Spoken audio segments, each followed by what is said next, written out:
कभी आपने सोचा है कि कुछ लोग जिंदगी भर इतनी मेहनत करते हैं पर फिर भी वो पैसों वाली तंगी से निकल ही नहीं पाते? हाँ, ये सवाल तो मन में आता है। और वहीं दूसरी तरफ कुछ ऐसे भी होते हैं जिन्हें देखकर लगता है जैसे वो बचपन से ही पैसे का खेल समझ गए हो। बिल्कुल। और इसी चीज पर, इसी पहेली पर एक किताब बात करती है, रिच डैड पुअर डैड। जबरदस्त किताब है। दुनिया भर में लाखों लोगों की पैसे को लेकर जो सोच थी ना, उसको हिला दिया इसने। हाँ, सुना तो बहुत है इसके बारे में। तो आज हम इसी पर बात करने वाले हैं। जी बिल्कुल। आज हम इसके पहले अध्याय, जो शुरुआती सबक है, उस पर थोड़ा गहराई से बात करेंगे। बढ़िया। और ये बात मुझे अच्छी लगी कि ये सिर्फ अमीर कैसे बने टाइप टिप्स नहीं है, बल्कि फोकस इस पर है कि पैसे को समझा कैसे जाए। सही कहा। पहला चैप्टर ही इस आम धारणा को चैलेंज करता है कि भाई अच्छी पढ़ाई कर लो, अच्छी नौकरी मिल जाएगी तो बस जिंदगी सेट है, आर्थिक सुरक्षा पक्की। अच्छा। हाँ, ये सोच पर सवाल उठाता है।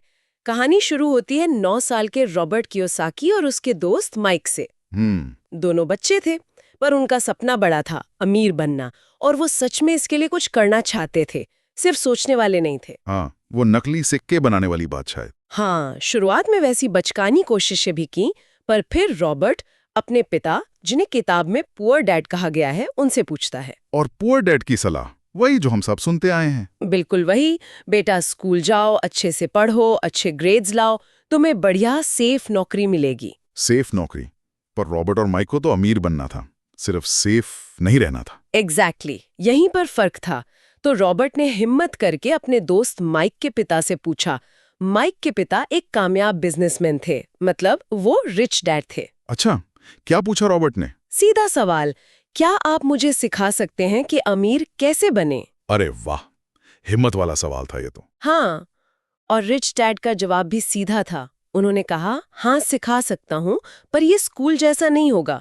तुम्हें मेरे लिए काम करना होगा और उसी से सीखना होगा। काम करके सीखना मतलब थ्योरी नहीं, प्रैक्टिकल। बिल्कुल, पहला कदम यही था। अगर अमीर बनना सीखना है तो पहले ये समझो कि पैसा चलता कैसे है, काम कैसे करता है। तो फिर क्या काम दिया उन्होंने? यही तो मजा है।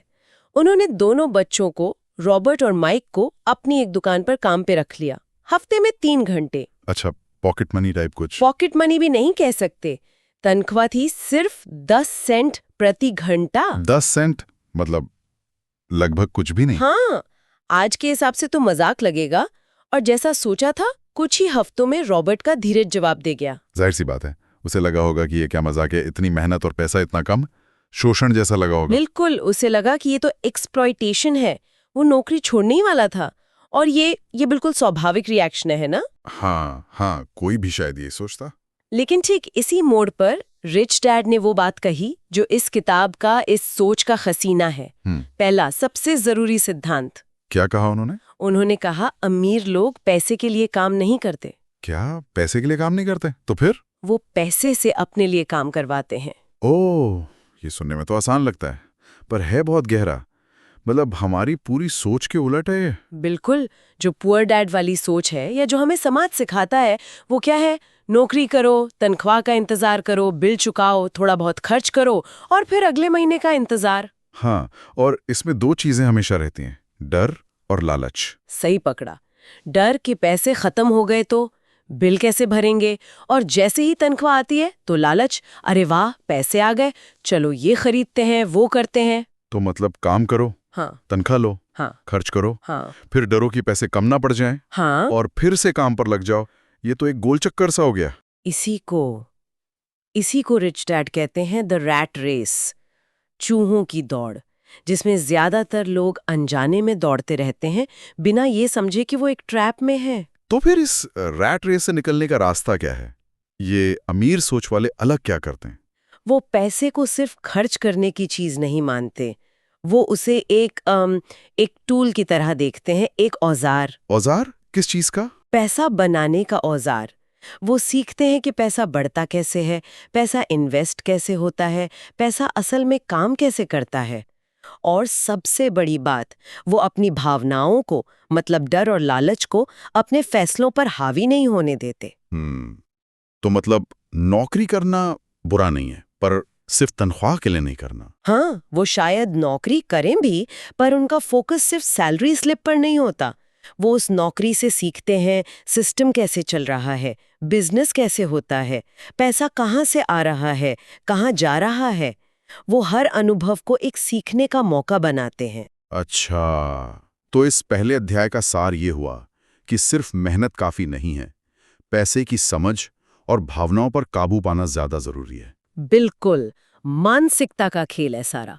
सवाल ये नहीं पूछना कि मुझे इस काम से क्या मिलेगा। तो क्या पूछना है? पूछना ये है कि मैं इस अनुभव से क्या सीख सकता हूँ। वो जो 10 सेंट्स वाली नौकरी थी ना, हाँ, उसमें भी सीखने को बहुत कुछ था। कस्टमर से बात करना, सेल्स समझना, अपनी वैल्यू समझना और सबसे बढ़कर ये समझना कि सिर्फ घंटों के हिसाब से पैसा कमाना ही एकमात्र रास्ता नहीं है। ये तो सोचने वाली बात है कि हम जो काम कर रहे हैं वो सिर्फ महीने के आखिर में एक सैलरी दे रहा है या कुछ ऐसा भी सिखा रहा है जिससे भविष्य में वो पैसा हमारे लिए काम कर सके। गहरा सवाल है ना? और यहीं पर पहला अध्याय हमें एक और बड़े सवाल के साथ छोड़ देता है। कौन सा सवाल? अगर अमीर लोग पैसे के लिए काम नहीं करते तो भाई पैसा कमाते कैसे हैं फिर? मतलब पैसा कहीं से तो आता होगा ना? हाँ, ये तो है। ये सवाल तो अब मेरे दिमाग में भी घूम रहा है। तो इसका जवाब क्या है? मेहनत नहीं तो क्या? शायद जवाब मेहनत के साथ साथ उन मौकों को पहचानने की काबिलियत में है जिन्हें शायद हम आमतौर पर देख नहीं पाते।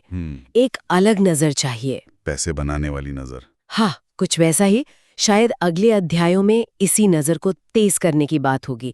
ये जानना वाकई दिलचस्प होगा कि ये नजर विकसित कैसे होती है।